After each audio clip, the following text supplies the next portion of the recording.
this is Ben Zinn for NextLevelGuitar.com. Today we're bringing you another one of our Inspired By lessons, and we're going to take a look at a really nice strumming style that we can use for both electric and acoustic rhythms. Hey everyone, before we continue, take a look at the link down here in the YouTube text box. Click on that, and what we're going to do is send you a free video lesson from NextLevelGuitar.com and a corresponding ebook, absolutely free. It's not content that you'll find on YouTube, so make sure that you visit that. Okay, so today's lesson is going to be mostly about learning our right hand pattern. We'll take a look at a couple cool chord progressions that we can play through with it, but really the gist of it is going to be kind of getting the groove in with our right hand. It's a 16th note bass pattern, which means we're going to keep a steady stream of down-up strums going here.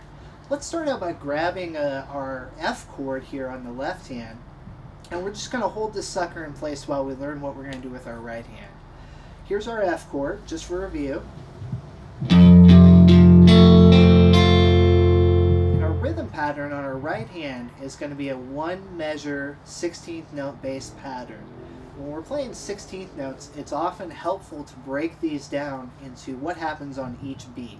So we'll kind of break it up into four chunks of four for a 16th note bass pattern. Holding our F chord with our right hand, our first group of four is just going to be very straightforward. Down, up, down, up.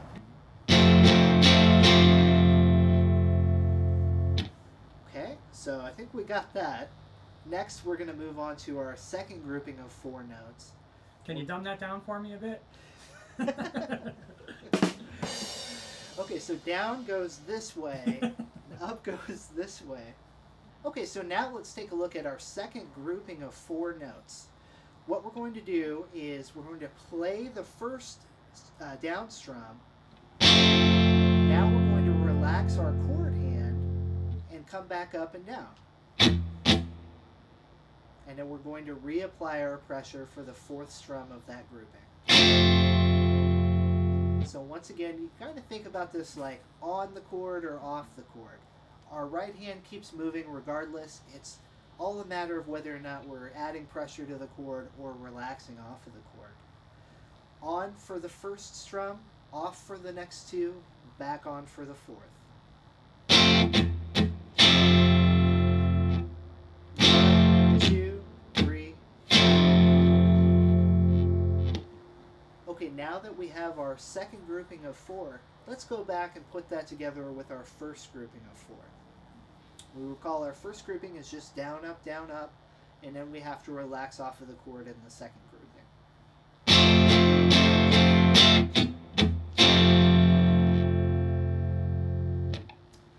Okay, now let's add in our third grouping of four. For our third grouping of four, we're going to relax off of the chord for the first down strum, back on for the second portion for the up strum, off again for the third, back on again for the fourth. So the first strum off, second strum on, third strum off, fourth strum back on. 1, 2, 3.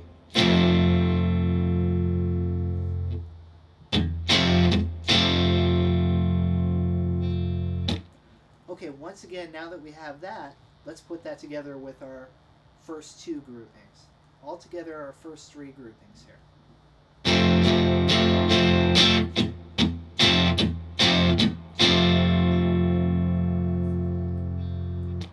Once you have that down, you're home free. The last grouping of four is just the same as the first. We're going to strum all the strings, down, up, 1, 2, 3, 4.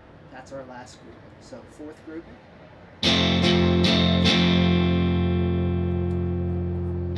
Put that back in context with our previous groupings, and this is what we get.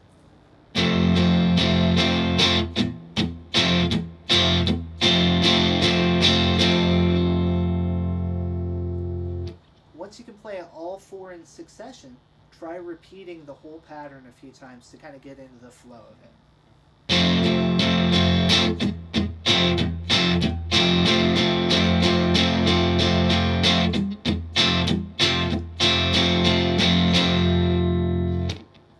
Okay, and once we have a good groove established with the right hand, Now we're ready to move on to playing some chord changes with it. This rhythm pattern works great in a variety of circumstances. As you can see, I'm playing it on electric guitar. Sounds especially great on acoustic too. So for all you acoustic players, be sure and try this as well. For our progression today, let's take an F major bar chord, a G minor bar chord, and a B flat major bar chord. We'll do one complete pattern on the F chord, one complete pattern on the G minor chord, one complete pattern on the B flat chord, and one additional pattern back on the F chord, and then repeat. So it's a cycle of 4 bars or 4 of those patterns. And this is how it sounds when you put it all together.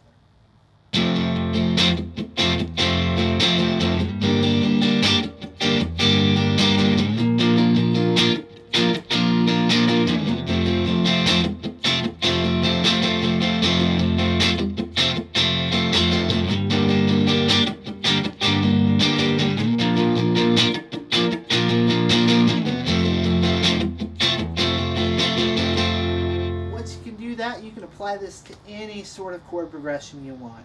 You can even split the pattern, the rhythm pattern, up into halves. Let's take a look at an example where I play half of the rhythm pattern on one chord and the other half on the next chord. We'll just deviate a little bit from our previous example. We'll do half on the F chord, half on the G minor, half on the A minor, and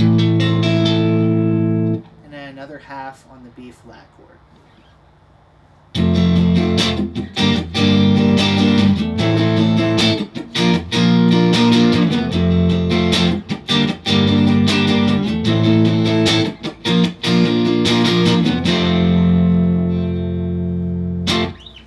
So you can see once you start mixing up the chords, there's a lot of different possibilities. The key thing that we kept the same was just that right hand groove. You can play that faster or slower, but it gives it a nice feel, nice sort of head bobbing thing that you can add to your rhythm playing there. Okay everyone, well that's it for today. Thanks so much for joining me. I hope you had fun learning about that rhythm pattern. And don't forget to join us at our website too. Visit our website at nextlevelguitar.com. We have a ton of great additional stuff for you there to check out. Over 1,000 different videos, all styles, all skill levels. We got you covered there from beginner, intermediate, advanced. A lot of great stuff, so visit us there.